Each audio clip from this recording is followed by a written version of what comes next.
Hey, what's up everyone? GameDad here, and today I'm doing something that I haven't done before, and that is redoing a video that I've done in the past. More specifically, the most popular video that I've ever released on my channel, my Joy-Con repair video. It's been just over 2 years since I released that video, and yet I still get tons of views on it all the time. I get comments and questions all of the time. And because of those comments, I decided to remake the video and answer any questions that have been coming up, any common threads, anything like that that have showed up in the comments, and put it all into one video for everyone.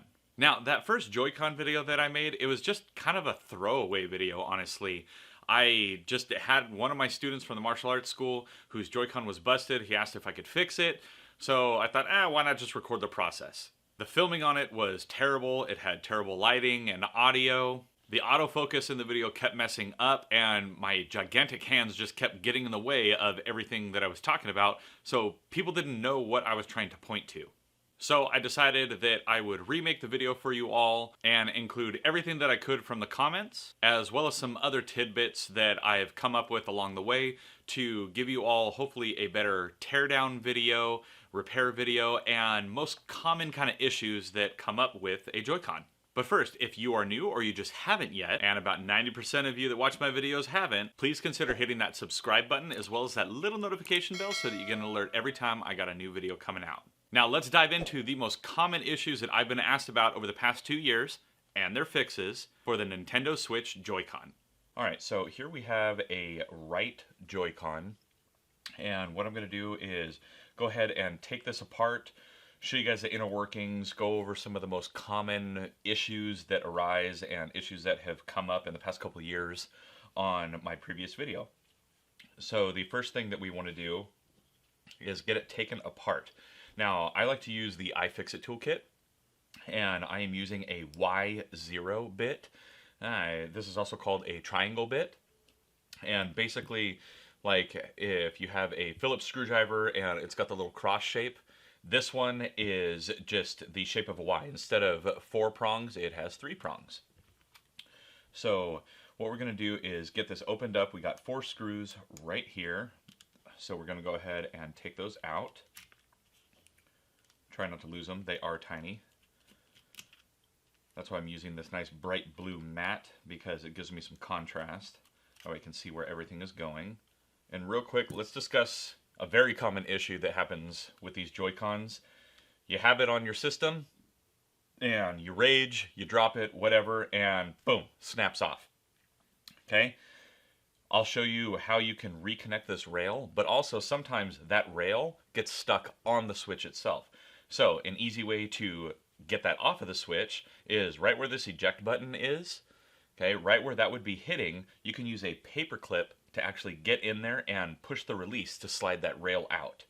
Now, if your eject button is broken or something like that, you can still get in there with a nice tiny little paper clip and you'll be able to get back in business. So now we're going to go ahead and open this up. It just kind of pops apart. And whenever you do that, here are the little ribbon cables that are attaching to that Joy-Con rail. So as you can see in this opened up view, we have our actual bumper, our Z button. Here is the rail. Here's one of the ribbon cables, another one. We have our battery here, goes down into more sensors, motors, things like that. So to get the rail actually off of here, we need a Phillips head bit. So I'm going to go ahead and change that out. So we have one screw right here. We're going to undo that. So once you remove that little Phillips screw right there, this is actually one of the most common break points. You have a little tab or a little post right here that the screw goes into, and that breaks whenever the rail breaks off and stays on the actual Switch. And sometimes even if it doesn't stay on the Switch, that can still be broken. In my original video, that was the issue, is this broke, so I had to kind of glue it back in place. So once you undo that screw, you can go ahead and just pop the rail off. Set this down for a second, and you can see right here, this little black speck, that is actually your eject button. So we're going to go ahead and set those aside. Now, I mentioned being able to use a paperclip if you didn't have an eject button. So say your eject button broke off. You just have an empty hole right here in the back. All you got to do is push with a paperclip through, and it's going to hit this area right here, which is going to push in and undo the latches so that you can slide the rail out. Now, under this area are the other two buttons. That way, if you are just playing with a single Joy-Con and you have it off the system, so I'll go ahead and undo these two Phillips screws right here and show you guys what's under that. So that just kind of lifts off. And this is the most common part that I've seen where the ribbon becomes unattached. And it becomes unattached from the main Joy-Con piece, not from this board. If it becomes unattached from this board, that's it. It's toast. Unless you are really, really good at micro soldering fine ribbon cable, you're not going to be able to get that to work again, and you either need to order just this new part or just get a new Joy-Con. Now, under there, you can see right here, we have the two buttons. They have their nice little silicone pads there. Then you have your sync button here. These right here are the holes for the LEDs, and those actual LEDs are on the underside of this. So that is these four little dots right here. So those are the ones that tell you what controller number you are. And this piece right here is what actually takes the power and connection and runs it through into the board. So this is another one that can become disconnected. If you're finding it just won't connect anymore or anything like that, it is likely because there's something wrong with this cable right here. It's either broken or it became unattached down here. So I'm going to go ahead and put this piece back. That way I don't lose any of the nice small little parts. It's just a couple of really tiny Phillips screws. Now, one of the most common questions that I get is, what screwdriver am I using and where can I get one? So I work in IT and I have a greater need for all the different screwdriver bits all the time, especially working on smaller stuff or working on laptops, things like that. So I invested in myself and I got the iFixit Pro Tech Toolkit. Now, you do not have to get that toolkit to be able to work on something like this. It's not necessary. You can find super cheap, generic little screwdrivers like this on Amazon all of the time.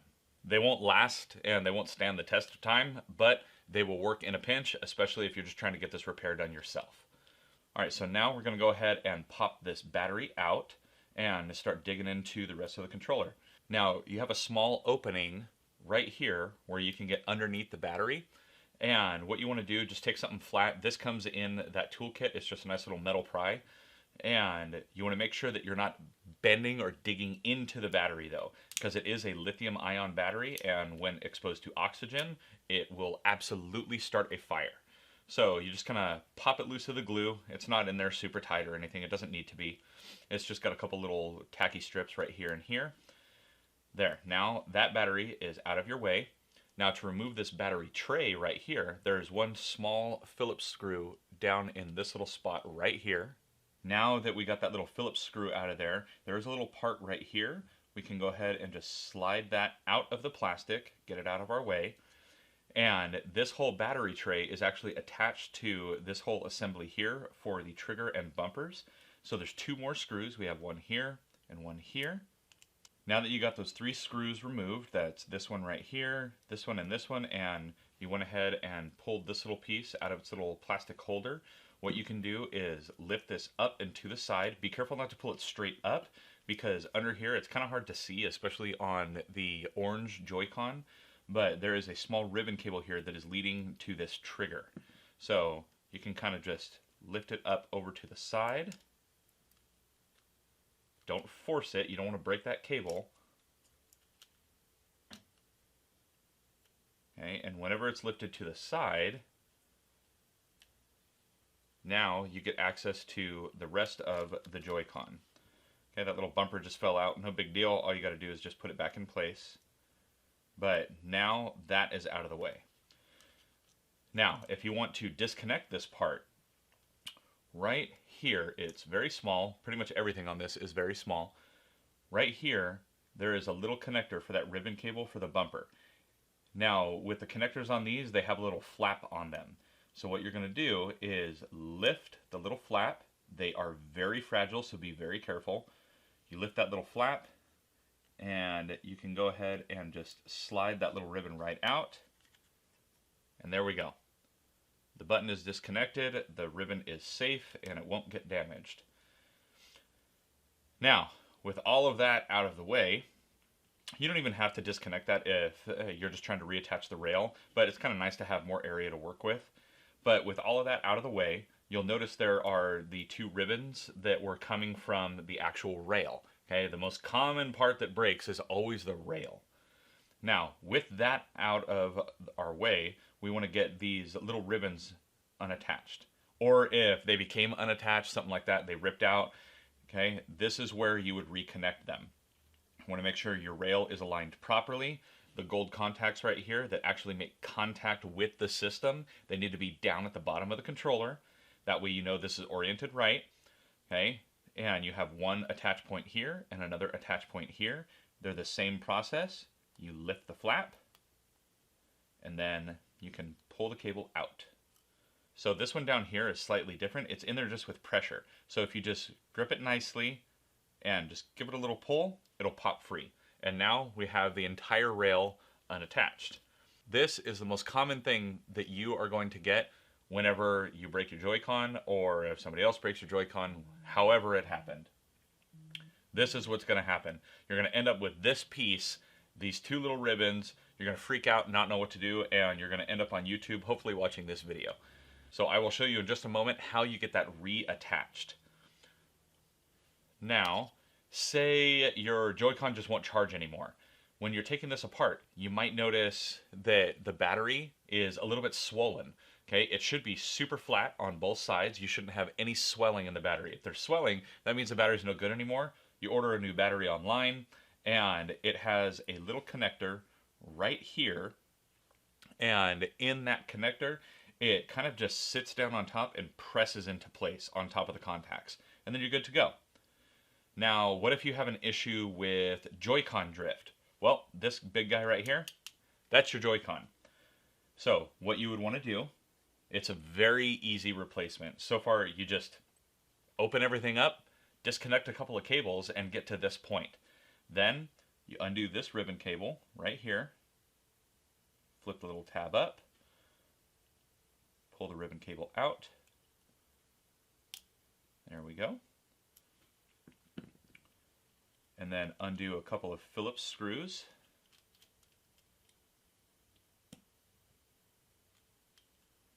Luckily, a lot of these are the same size. That makes it very nice, so makes it easy to not mix them up.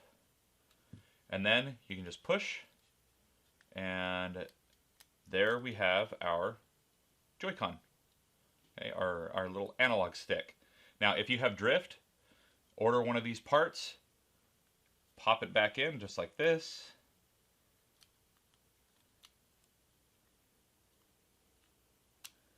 It'll sit nicely down in place. Then you just put your screws back. There we go. That's nice and in place.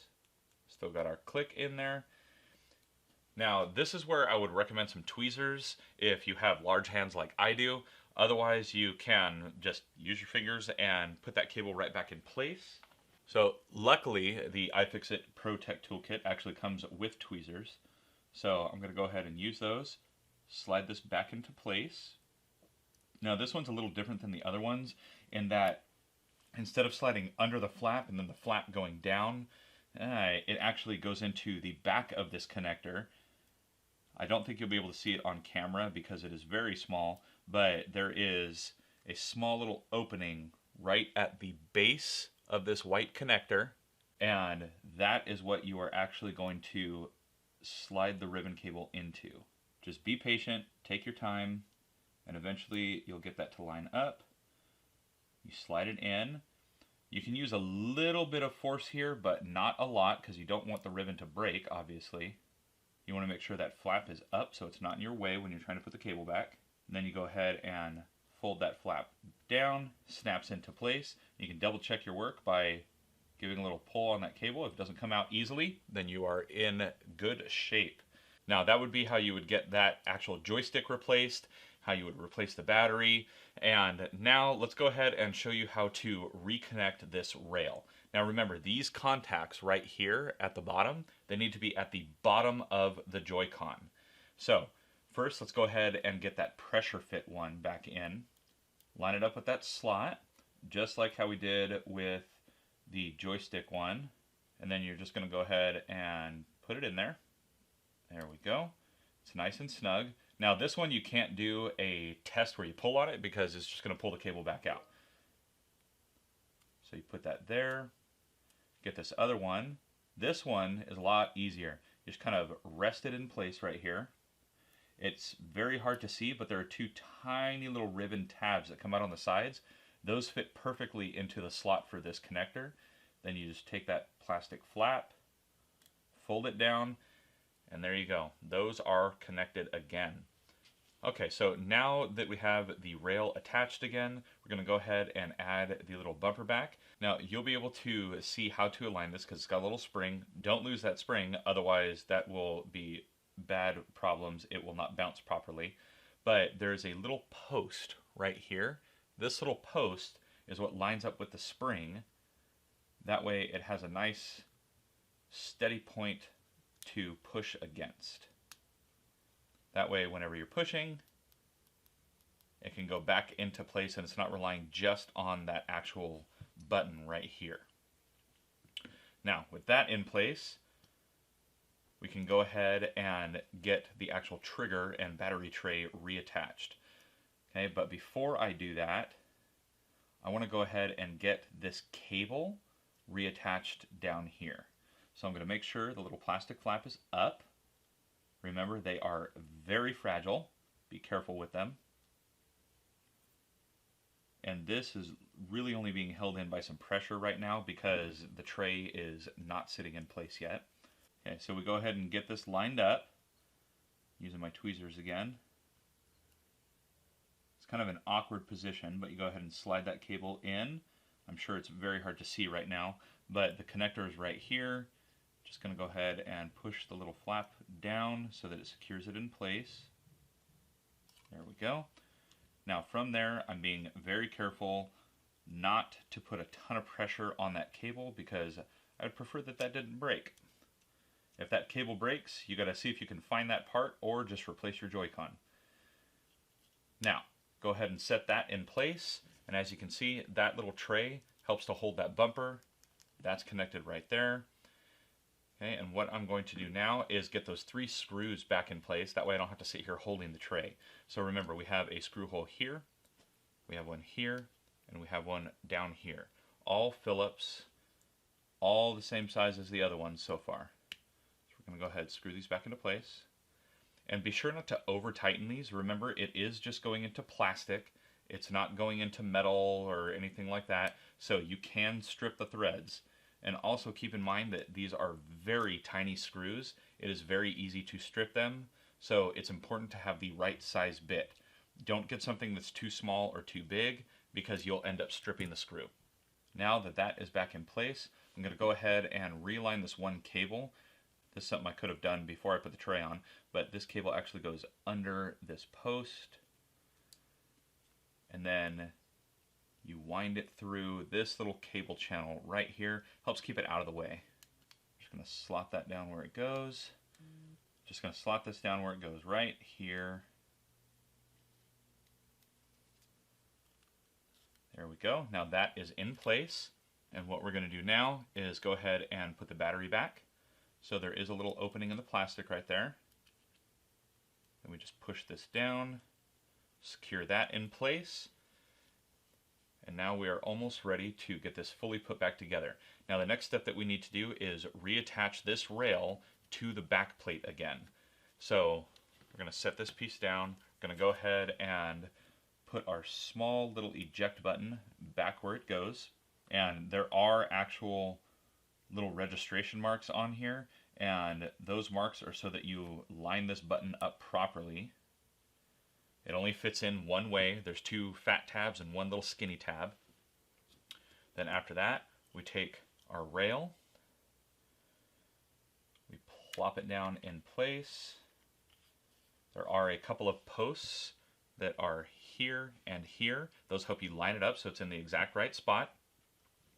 Then we take our last really tiny Phillips screw and screw that back in place. Now if your rail is actually broken at this post right here, that's where something like some super glue or some CA glue, things like that, will actually come into play.